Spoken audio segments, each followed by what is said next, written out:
This one right here made me cry. This one right here broke my heart. 17 dead. Amongst the 17, 8 were kids. Because of a space heater. Why it breaks my heart so much is because I lived there for 15 years. The building right beside the one that almost burnt down completely. I want to give my condolences, my prayers. And I hope that God can give all you guys that suffered some comfort. I'm praying for all you that were affected. Not only all you guys that were affected, but I'm praying for the community as well. There were many a nights that I had to heat up hot water to freshen up to go to work. Or before I went to bed, I had to throw on a hoodie and some sweats to feel some type of warmth. I called 311 a million times, no answer. I know the pain. I know the feeling. These landlords are getting paid.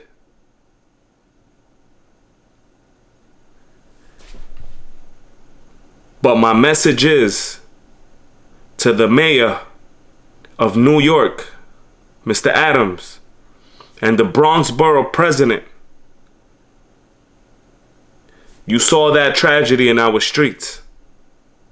What you gonna do about it? 2019, that building got mad violations. Nobody did nothing. The mayor wasn't there. CNN wasn't there. Bronx borough president wasn't there. And they not gonna be there when we don't have no hot water and no heat. It brought tears to my eyes. I go to my basement and I see the space heater that I used to use when I was living there. I broke down, y'all. I want to put out this message, not only to the Bronx borough president or the mayor, but to the local, state, and federal lawmakers that are running a system that is rigged, that are running a system that is broken, that are discriminating against the underserved communities. I know I have a small platform. I know this might not reach millions. But if you know someone that know a lawmaker or know a politician, reach out to me. Because the change comes now. 30 years before some crazy fire like this happens in New York City. But why us, y'all?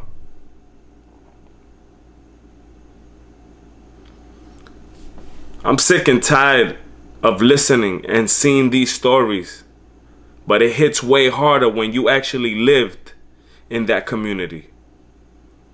It hits way harder when you see the suffering and the pain that goes with such a bad tragedy like this. My experience there was a beautiful one and an ugly one at the same time. Because I went through what they went through. 9 out of 10, that building didn't have no heat or no hot water. Landlords getting paid. Everything is right except for the people and the living conditions that we are living in those communities. I will continue to pray. I will continue to hope for the best. But most importantly, somebody's going to get a phone call from me to start little by little and see what we can do so that some tragedy like this won't happen again. We're not living in a third world country, bro. We're not living in a third world country. Ma'am, we're not living in a third world country. Sir, we're not living in a third world country. We're living in New York City. America the beautiful. But is it really beautiful? Can you help us? Stay blessed. Stay encouraged. Peace be with you.